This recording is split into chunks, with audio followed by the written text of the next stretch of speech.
El siguiente programa mixto contiene elementos de lenguaje, salud, sexo y violencia que pueden ser escuchados por niños, niñas y adolescentes sin supervisión de sus madres, padres, representantes o responsables. El radar está encendido en los barrios. Toma la radio para hacerse eco de los que no tienen voz, planteando problemas y soluciones. Es el radar de los barrios. Las comunidades se organizan más allá de los colores políticos, porque saben que la polarización es una trampa. El radar de los barrios, con las verdades que el gobierno evade y que otros ignoran. Comienza el radar de los barrios con Jesús Torrealba.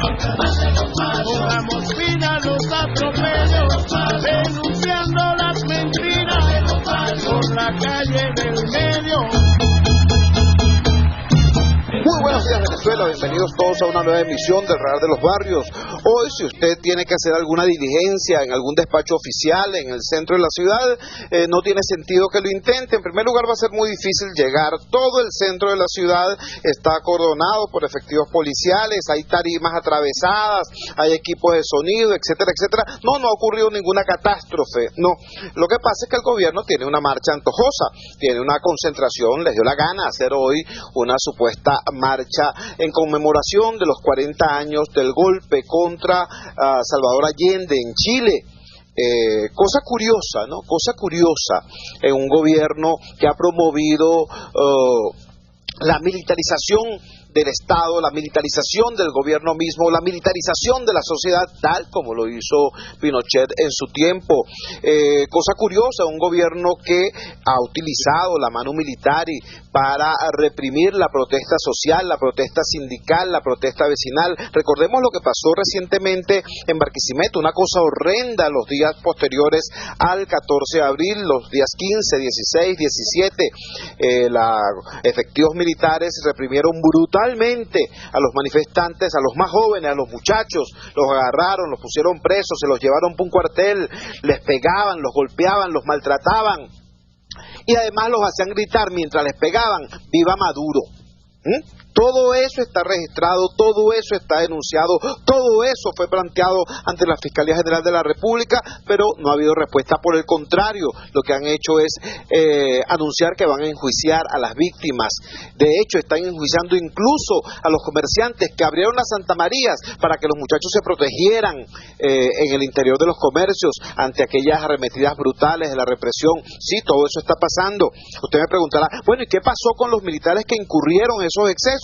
Pues los premiaron, ¿no? El Consejo Legislativo del Estado Lara, dominado por el partido oficialista, condecoró a los militares que estuvieron incursos en aquella brutal represión. Y el personaje que estaba al frente de esas tropas hoy es el candidato del PSUV a la alcaldía de Barquisimeto. ¿Qué le parece? Bueno, esos tipos están hoy protestando contra un golpe de Estado que fue hace 40 años, ¿no?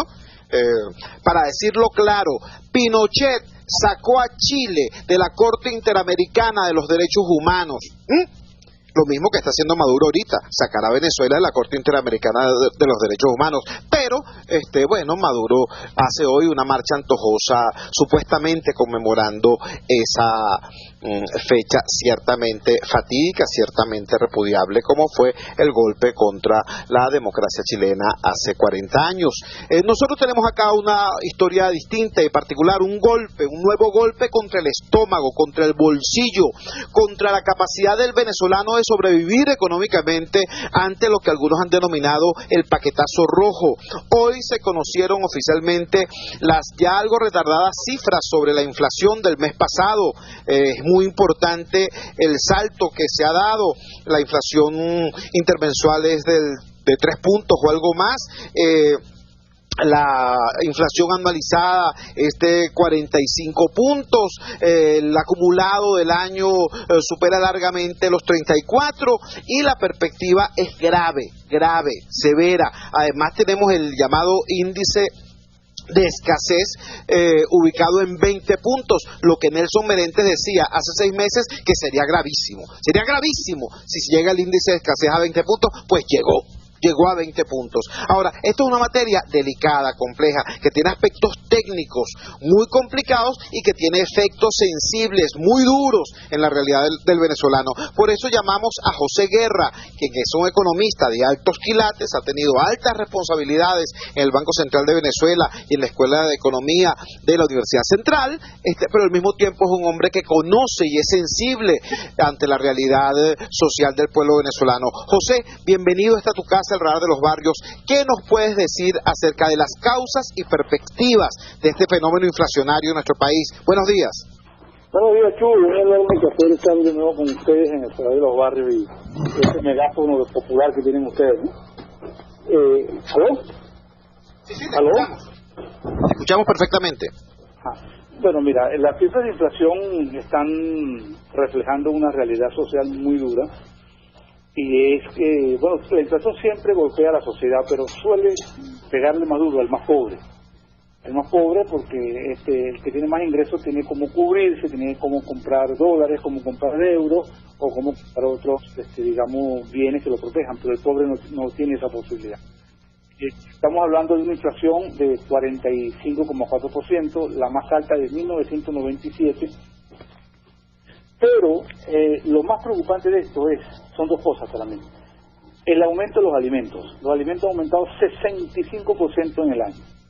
Y la inflación del estrato más pobre de la población es muy superior al promedio general. Lo que quiere decir que la inflación está concentrándose principalmente en las clases populares, la gente que gana hasta un salario y un salario o 2 salarios mínimos como sueldo, ¿no?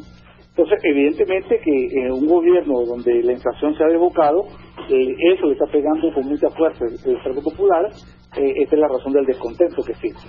Y para el año 2013 no se vislumbra que esa inflación pueda amainar porque vienen 3 meses que suelen ser muy duros en materia inflacionaria, que son el mes de septiembre, octubre y noviembre, siendo noviembre el mes de mayor inflación. El mes de mayor inflación no es septiembre, suele ser noviembre.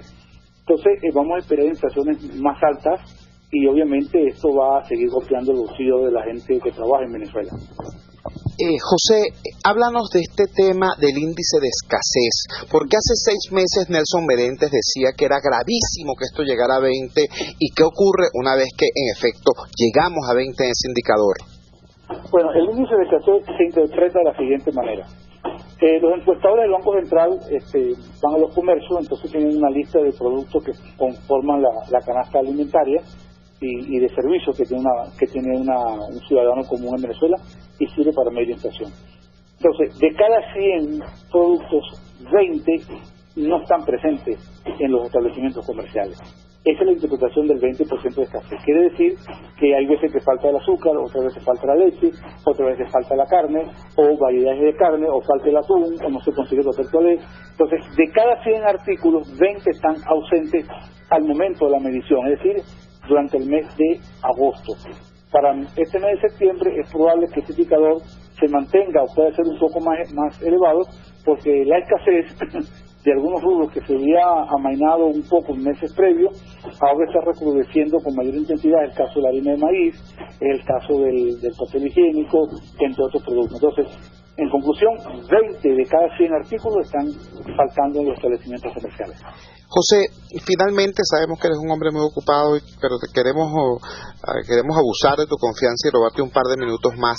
Fíjate, generalmente en los procesos de ajuste económico que son desarrollados en el marco de coordenadas políticas claramente neoliberales, ocurren cosas como estas, es decir, se le aplican a los ciudadanos altos impuestos por un lado, y por otro lado se le obliga a hacer sacrificios inmensos, pero todo eso supuestamente es en procura de lograr un equilibrio macroeconómico que permita el desarrollo posterior del aparato productivo. Esa al menos es la lógica de los programas de ajuste neoliberal que tú y yo hemos criticado y hemos enfrentado durante toda nuestra vida. Pero te pregunto, ¿cómo explicarse estos sacrificios, estos castigos que se le impone hoy al país? Más inflación, más desabastecimiento, reducción real de los salarios, no discusión de los contratos colectivos.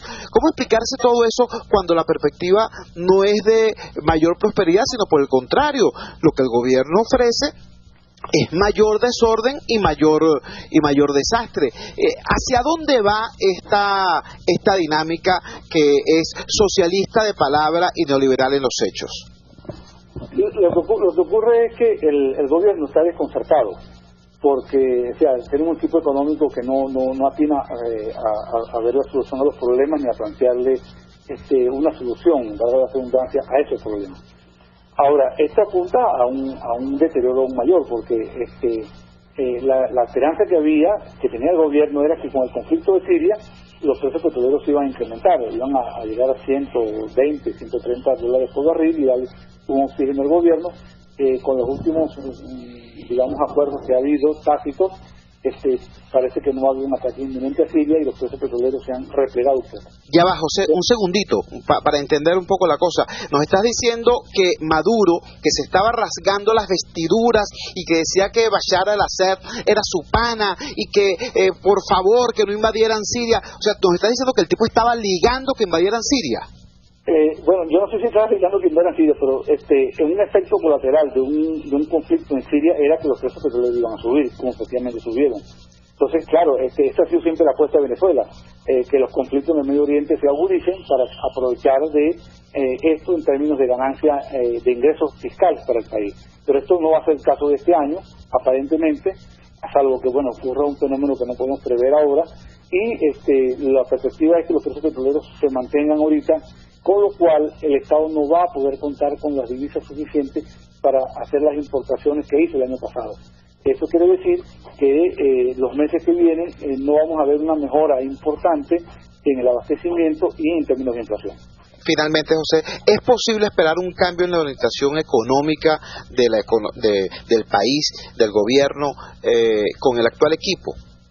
Yo no lo creo, porque ese fue el mismo equipo que causó la crisis. Entonces, los que causaron la crisis yo no creo que puedan resolver esa situación de dificultades. Recuerda que Merente fue presidente del Banco Central el año pasado, ha sido ministro de Finanzas 2 veces, fue presidente del BANDE y fue ministro de Ciencia y Tecnología. Es decir, han estado 14 largos años en el gobierno y han tenido todas las oportunidades con precios petroleros extraordinariamente elevados y han desaprovechado miserablemente esa oportunidad que ha tenido Venezuela. Muchísimas gracias. Era el economista José Guerra, explicándole entonces, por un lado, las razones reales del crecimiento de la inflación, al no haber producción, al haber solamente manipulación de variables financieras, inevitable todo este desajuste, todo este desarrollo. Nos explicaba también un poco, de manera muy elegante, pero nos hablaba acerca de la hipocresía, ¿no?, de la gente que estaba esperando que una guerra del Medio Oriente elevara el precio del petróleo y llenara nuevamente las arcas de la boliburguesía y de PDVSA y del Banco Central de dólares tintos en petróleo y tintos en sangre. Pero parece que no va a ocurrir así, entonces están desconcertados, nos decía José Guerra. Finalmente nos advertía, no hay posibilidad alguna de esperar un cambio positivo si no hay un cambio en el equipo gubernamental. ¿Por qué? Porque quienes ocasionaron la crisis cuando habían todos los recursos del mundo no son capaces de resolverla ahora, cuando ya los recursos están en situación de merma. Todo eso nos lo ha dicho de manera clara, pedagógica, magistral, el economista José Guerra, a propósito de esta situación de la inflación. Les doy el dato, la primera plana del diario Economía, El Mundo, Economía y Negocios, en la mañana de hoy dice 65% es más caro comer hoy que en comparación con el año pasado. 65%. Vamos a nuestra primera pausa comercial y ya regresamos con muchísimo más del Radar de los Barrios. Usted escucha El Radar de los Barrios por RCR 750 AM.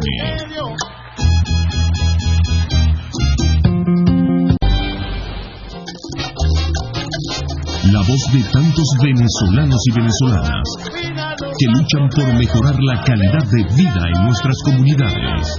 El Radar de los Barrios, con Jesús Torrealba.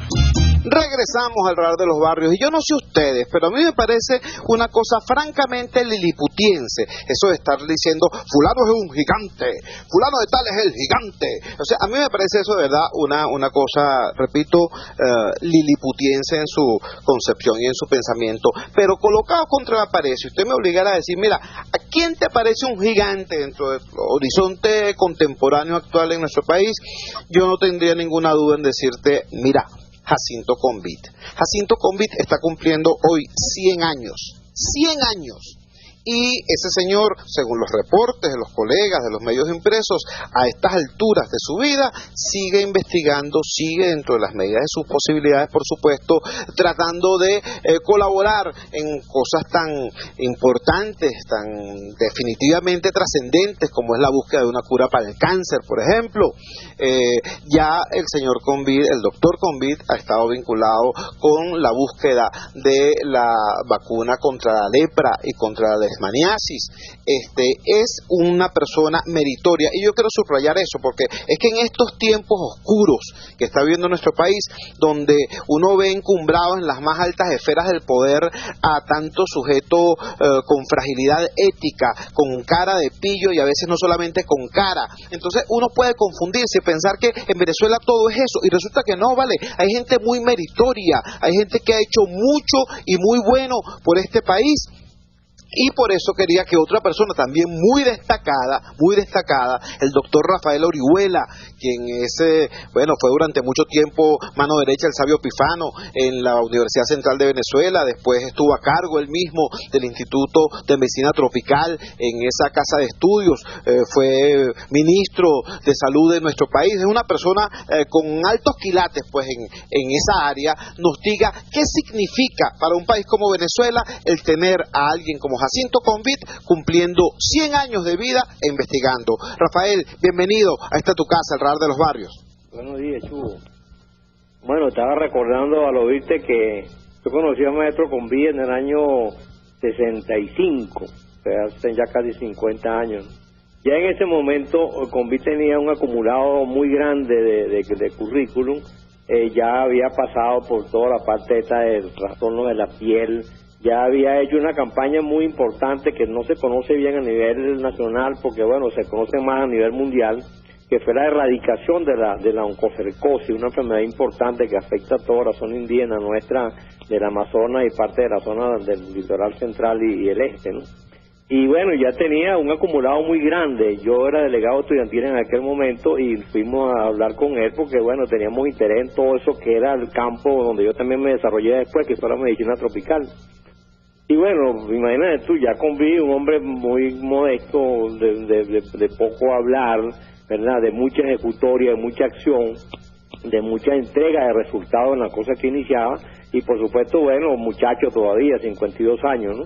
Yo creo de verdad que eso es un valor muy importante, como tú lo decías hace ratico, es un valor que se requiere profundizar, difundir, señalar a una nación como esta hoy, que está perdida, que anda en tinieblas, donde tú consigues, como decía hace ratico, bueno, personalidades que tienen un currículum absolutamente oscuro, ¿verdad? Y por supuesto los bolsillos llenos de dinero. Convió un hombre muy modesto, por cierto, él vive en un apartamento en San Bernardino que lo adquirió hace muchísimos años y bueno, de allí no ha salido. O sea, que son gente que tiene un modo de vida, como era Pifano también, que son un ejemplo para una nación y que son precisamente sepultados por toda esta costra que estamos teniendo encima y por supuesto pasan por debajo de la mesa, como el caso de Gabaldón también. O sea, yo creo que efectivamente levantar la imagen, levantar la historia, levantar la personalidad, levantar el resultado de obra de un hombre como Convit hoy en Venezuela es muy importante. Rafael, estamos conversando con el doctor Rafael Orihuela, un destacado médico venezolano, maestro de varias generaciones de médicos venezolanos y quien tuvo la oportunidad, la dicha de conocer a Jacinto Convit siendo él apenas dirigente estudiantil allá en la Escuela de Medicina. Rafael, estamos viviendo momentos complejos. En estos días hablábamos con el director de educación, el director de salud de Miranda, el doctor Gustavo Villasmil, y nos decía que él no se explicaba cómo, habiendo el doctor Gabaldón, por ejemplo, vencido la malaria, fumigando a lomo de burro en la Venezuela de principios del siglo XX, resulta que hoy que tenemos mix y tenemos cualquier cantidad de artilugios modernos y dinero a manos llenas, la malaria nos está acechando nuevamente.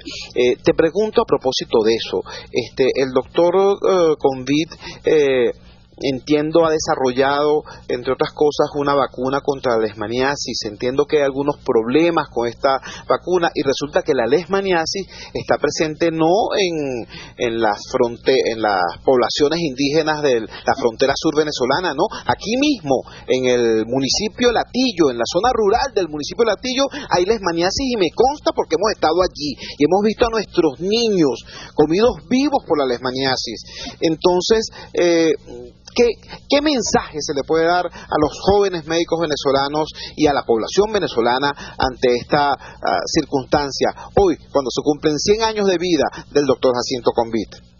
Bueno, hay que seguir su ejemplo, hay que ser constante en las cosas que se desarrollan, en las cosas que se plantean como meta. En este país eso se ha perdido mucho. Fíjate, buena parte de lo que ocurre con paludismo en Venezuela, con malaria, tiene que ver con un descuido absolutamente gigantesco de la campaña de control y de lo que son, digamos, lo que está en los libritos escritos. Eso pasó al olvido. Al olvido tanto pasó que ese instituto que Gabaldón fundó y desarrolló mucho tiempo, bueno, eso desapareció y el último gesto que hizo este gobierno fue agarrar un cuadro de Gabaldón que había en la entrada de ese instituto de Maracay, lo metió en una camioneta toda desvencijada y lo mandó para Caracas y llegó a la casa del hijo roto. O sea, es una cosa que no tiene sentido, no tienen noción de lo que es el apego a la historia, el apego a los valores, el apego a las cosas que hay que construir. Yo creo que justamente por eso hoy es tan importante levantar esos valores y levantarlos con mucha fuerza, porque esos son los que pueden servir para enfrentar con éxito los antivalores que circulan hoy en día en toda Venezuela, la marramucia, la sinvergüenzura, la trampa, la comisión. O sea, yo creo que efectivamente eso es un punto muy importante. Muchísimas gracias. Era la palabra, la voz de Rafael Orihuela, médico venezolano, maestro, forjador de generaciones de médicos venezolanos, diciéndonos que hoy, cuando Jacinto Convit cumple 100 años de vida, el saldo, la lección, la reflexión que puede surgir, que debe surgir de ello, no tiene que ver exactamente con el tema médico, no tiene que ver exactamente con el tema de la investigación científica, no tiene que ver exactamente con los logros contra la lepra, contra la malaria, o en la investigación que está haciendo hoy, a sus 100 años de edad, el doctor Jacinto Convit sobre la cura del cáncer. No, va mucho más allá. La reflexión que hay que hacer es de la perspectiva de los valores, de la condición del ser venezolano, de lo afirmativo venezolano, que sepamos, inspirados por este centenario que cumple Jacinto Convit, que sepamos, que recordemos que los venezolanos somos un pueblo estudioso, trabajador, que somos capaces de grandes logros, que muchas veces esos logros son más conocidos afuera que aquí entre nosotros, ¿no? Que sepamos y que recordemos eso, que sepamos que el horizonte posible de lo venezolano no es este horizonte de mediocridad, de necedades que hoy vemos. Este asunto, chicos, de que tengamos nuestro país hoy prácticamente comido por el hampa, pero desde la madrugada todo el norte de Caracas está tomado por la Policía Nacional Bolivariana, tomado. ¿Por qué? ¿Porque van a proteger la ciudadanía? No, porque tienen una marcha estos tipos. O sea, eso es mediocridad, ¿me entiendes? Eso es mediocridad. Es mediocridad que hoy nuestro país, que tiene elementos, tiene elementos para tener una economía sólida, capaz de brindarle una alta calidad de vida al venezolano. Tenemos petróleo, tenemos hierro, tenemos diamante, tenemos acero, tenemos alúmina, tenemos de todo, Tenemos energía hidroeléctrica, que es energía limpia. a borbotones, tenemos de todo eso, ¿vale? ¿No? Pero no hay manera de armar las piezas de ese rompecabezas porque tenemos en el comando del Estado, porque a ellos les gusta que se les diga sino el comando del Estado a unos sujetos que tú eres capaz, tú les puedes dar los mejores ingredientes para hacer una torta y en vez de hacerla, la ponen, ¿no? Entonces, esa es una realidad que nosotros no podemos perder de vista. Venezuela es muchísimo más que la actual circunstancia mediocre. Tenemos entonces que recordar esos valores, reasumir esos valores y el mejor homenaje que se le puede rendir a Jacinto Convit es sencillamente seguir su ejemplo. Gracias a Rafael Orihuela por esas palabras, por ese estímulo, por ese aliento. Por cierto, el ejemplo de Rafael también es muy importante y muy digno de ser seguido y ser emulado. Vamos a nuestra segunda pausa comercial, vamos a escuchar también los titulares correspondientes a esta hora y ya regresamos, hermano, con muchísimo más del Radar de los Barrios. Crónica Urbana. Éxitos de la gente y organización social en El Radar de los Barrios por RCR.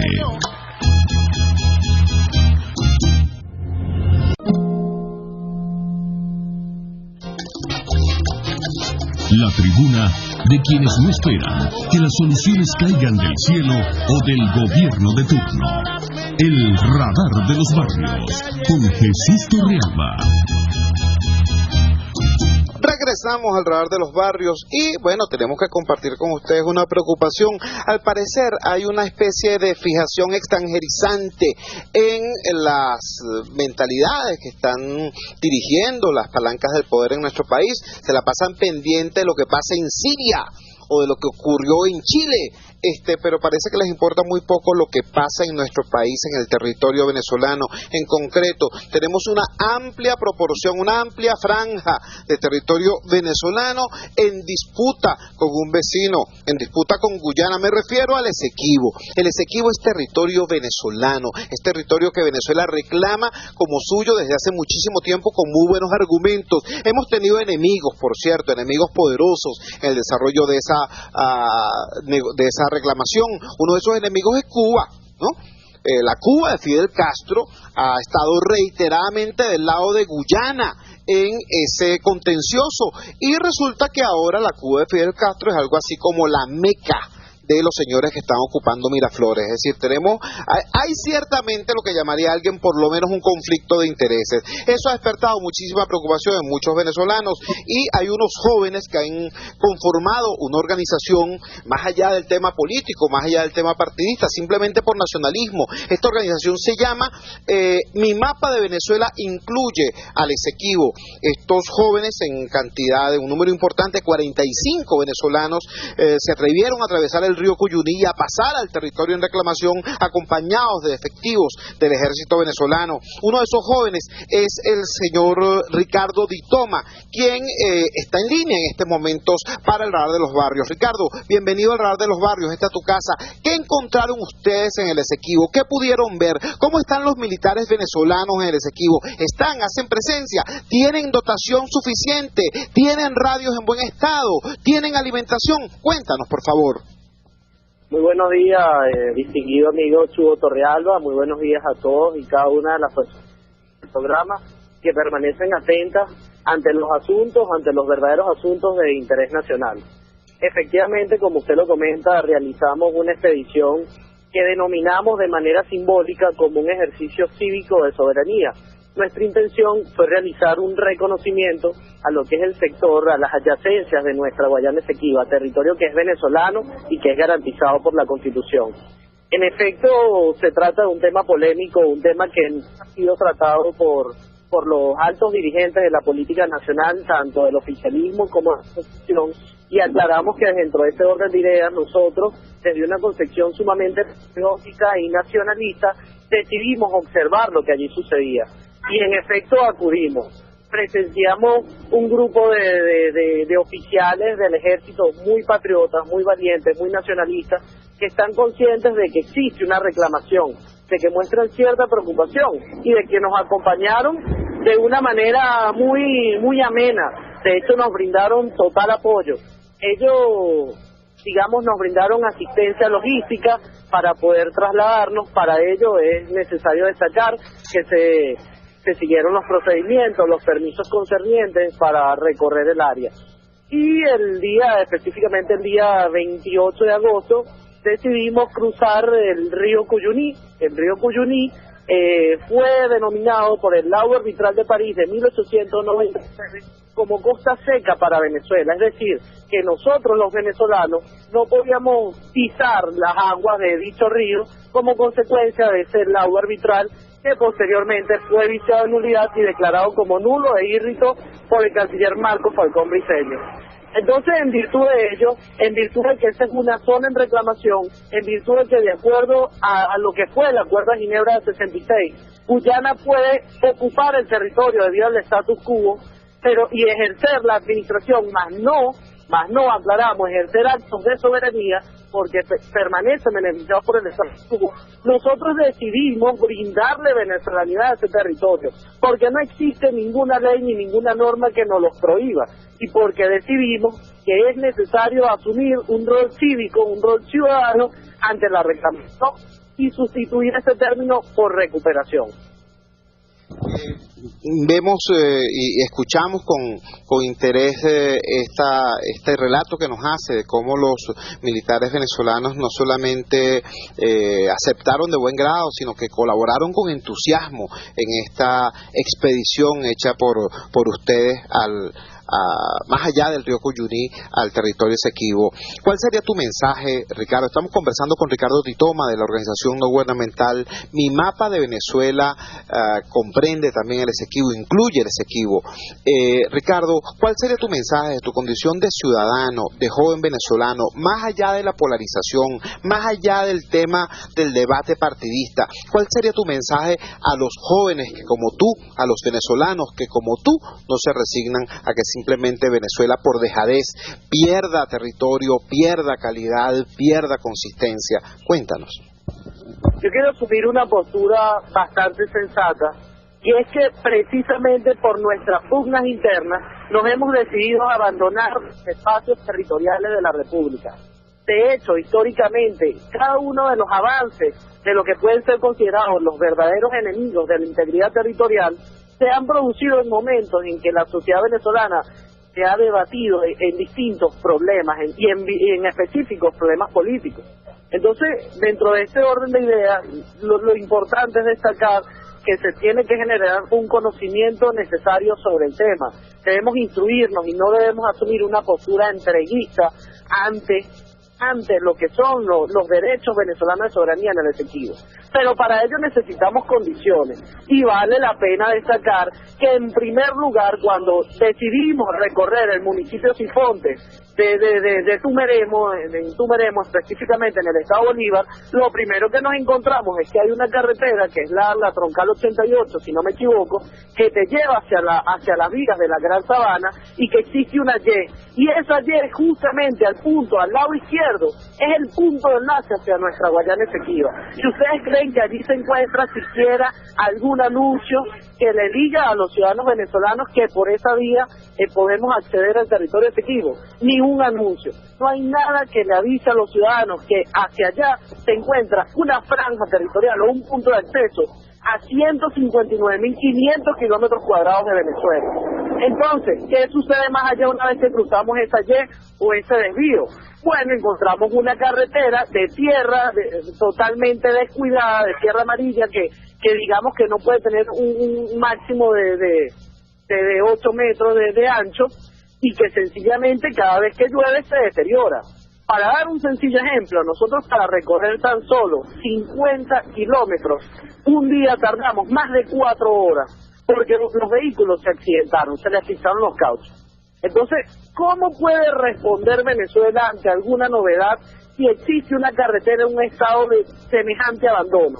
¿Qué responsabilidad tiene allí el señor gobernador Rangel Gómez, cuyo eslogan paradójicamente es integración y progreso, y no integra la recuperación de la Guayana Esequiba, que dicho sea de paso, la Constitución del Estado Bolívar establece la responsabilidad que tiene el Estado Bolívar de recuperar el Esequibo? Entonces, ¿qué sucede? ¿Qué sucede con los activistas políticos, además de oposición, que no le han hecho frente al tema? Distintos candidatos se están postulando a la alcaldía y no han asumido un rol protagónico específicamente en el municipio de Sifonte para defender los intereses de los habitantes de San Martín de Turumbán, que es el último bastión de venezolanidad en el territorio Esequibo o que nos acerca a él. Entonces, estas son las consecuencias de un abandono precisamente de los ciudadanos, que no nos ocupamos a asumir los intereses patrios, los verdaderos intereses. Por eso nosotros sí decidimos hacer patria y pisar la Guayana Esequiba. Muchísimas gracias a Ricardo Di Toma, joven venezolano integrante de la organización Mi Mapa de Venezuela Incluye el Esequibo, con ese vibrante llamado. Denuncia la falta de diligencia, por así decirlo, o el exceso de negligencia, por así decirlo, de la clase política, y se refirió a todos, por cierto, a uno y otro bando, a uno y otro sector, y además hace un llamado fundamental. Más allá de decir que los políticos hacen o no hacen tal cosa, dice: nosotros los ciudadanos tenemos que asumir como causa nuestra, como problema nuestro, este punto capital, la integridad territorial de Venezuela. Vamos a nuestra siguiente pausa comercial y al retorno vamos a estar conversando con dos vecinos sobre dos problemas puntuales, pero claves para la calidad de vida de dos importantes comunidades en la región capital. Vamos al corte, ya regresamos. Usted escucha El Radar de los Barrios con Jesús Torrealba, una voz para abrir espacios y lograr encuentros, por RCR 750 AM. Vecinos atillanos.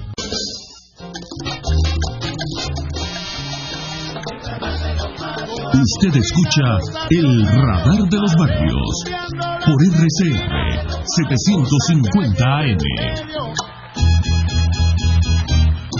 Cada vez que yo veo la imagen robusta, casi que obesa, de Nicolás Maduro, me acuerdo de aquel verso de Ali Primera que decía: no te dejes engañar cuando te hablen de progreso, porque tú te quedas flaco y ellos aumentan de peso.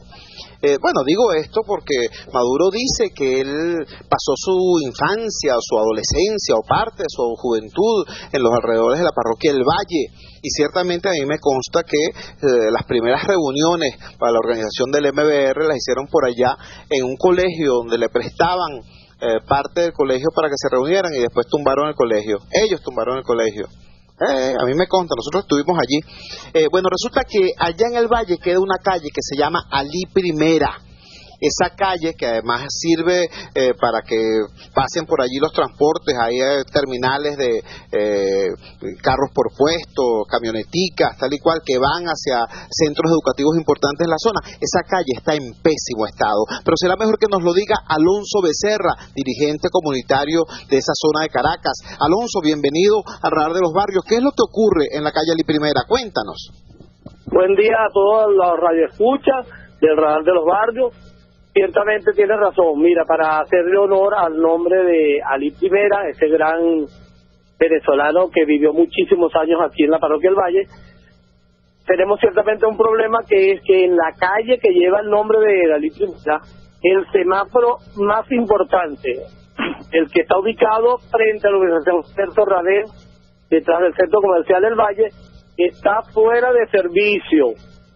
Y el problema grave es que el lunes, cuando comiencen las clases, no va a haber ese servicio y vamos a tener problemas entre los conductores, los peatones y los más de 2.500 estudiantes que estudian en las escuelas adyacentes a esa calle Ali Primera. Por ejemplo, te puedo nombrar la escuela y el preescolar Enrique Leao Palacio, la escuela robinsoniana Juan España, la Elias Toro, la Manuel Piar, entre otras. Por otra parte, hace falta el rayado, la demarcación para que las cebras indiquen que ese es el lugar por donde deben de pasar los peatones. Y ya para rematar esa reclamación a propósito del tema que estás tratando del Esequibo, queremos también reclamar a alguna autoridad, a alguien que se dignen a atender nuestra petición de que hace falta el alumbrado, recuperar el alumbrado de la calle lateral y detrás de la escuela Juan España, porque ahí es donde está la estación de los 15 que suben a la parte alta del valle, San Andrés, todo eso, el sector, y también los que van al Puerto Piuna. Eso están ubicados en esa calle. Muchísimas gracias, Alonso. Mucha basura también ahorita, así que te agradezco, por favor, que alguien se digne en escuchar esa petición que hacemos en nombre de los estudiantes y de los peatones. Aquí hay mucha gente de la tercera edad que necesita que ese semáforo funcione.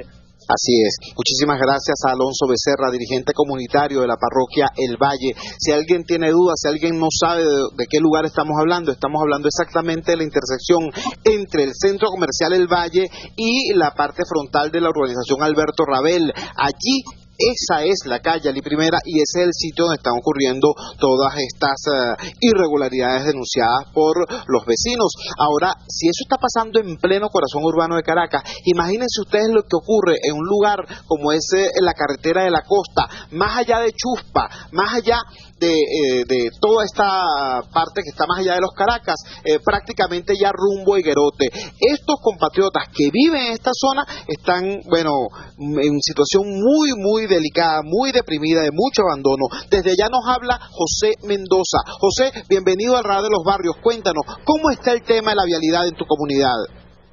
Buenos días, licenciado Chivo. ¿Cómo le ha ido? ¿Cómo está todo por allá? Mire, desde aquí tenemos un grave problema, licenciado. No solo la vialidad, la luz tenemos ya 2 días sin el servicio de electricidad y no consiguen la falla. Desde Chupa hasta Chirimena no hay luz. La vialidad, licenciado, la carretera, tienen una empresa haciendo un parapeto ahí bajando un cerro y no continúan la obra. No están haciendo el trabajo adecuado de la vialidad, está lloviendo nuevamente en la zona y eso es un fanguero, los carros se quedan pegados, el sistema que utilizaron ellos al principio, que era concreto, lo quieren cambiar ahora por un asfalto, que allí no va a mantenerse ese trabajo porque allí es mucha agua que cae. Entonces nosotros les hicimos un llamado al nuevo ministro de Transporte, a ver si se abocan a esta situación tan grave, porque aquí se ha dilapidado una gran cantidad de dinero en esta obra y aquí no se le ve el peso de la testada porque aquí no terminan esta obra. Han pasado gobernadores, han pasado ministros, han pasado gobiernos y es la misma cantidad de problemas nosotros venimos acumulando aquí en esta zona de Aricagua hasta Chirimena. Muchísimas gracias. Era José Mendoza desde este espacio de la costa que se desplaza desde el estado Vargas o que se ubica entre el estado Vargas y el estado Miranda, desde Aricagua hasta Chirimena. No hay luz, la vía está en pésimo estado, la construcción, la reconstrucción de la vía, se ha transformado en un calvario y no en una obra. Todo esto afecta gravemente la calidad de vida de los habitantes de la zona y recordemos, dentro de apenas unos días se reiniciarán las actividades escolares. ¿Cómo van a ir esos muchachitos para clase? ¿Cómo? ¿De qué manera? Arrastrándose entre el barro. Ese es el buen vivir, llave. Y también quiero recordar lo siguiente: en el caso de este tramo de Aricagua allá hasta Higuerote, pasa exactamente lo mismo que ocurrió allá en Turgua, en el municipio El Hatillo, que es que la gobernación del estado Miranda acudió para resolver el problema, para abordar el tema, para hacer la obra, y el gobierno nacional no permitió que las maquinarias de la gobernación del estado Miranda hicieran su trabajo, porque ellos supuestamente lo iban a hacer, ellos lo iban a hacer precioso, y resulta que ha pasado el tiempo y en vez de tener una vía lo que tenemos es un cangrejo allí. Todo eso, repito, en esta zona entre Aricagua e Higuerote. Todo esto forma parte de esto que podríamos llamar la Gran Caracas. Este fue nuestro programa en la mañana de hoy. Quiero agradecer, por supuesto, a todos los que integran el gigantesco equipo del Radar de los Barrios, todos los líderes comunales que integran la Asociación Civil Radar de los Barrios, que son quienes hacen el verdadero trabajo de preproducción de este programa desde el punto de vista técnico. Quiero agradecer a Julio Pinto en los controles, a Javier Pereira Díaz en la gerencia de información, a Claudia Camperos en la gerencia de producción de la emisora y a Jaime Nestares en la dirección general de Radio Caracas Radio. Habló para ustedes Jesús Torrealba. Esto es el Radar de los Barrios, detectando problemas, promoviendo soluciones. Hasta aquí esta transmisión de El Radar de los Barrios. Arriba, donde casi nunca está la policía, donde rara vez sube el aseo urbano, donde solo de vez en cuando llega el agua. Allí sigue encendido el radar de los barrios, la tribuna de los que se atrevieron a construir soluciones, olvidándose del sectarismo político, porque todos somos venezolanos. RCR 750 AM. 750 AM. Porque lo bueno une.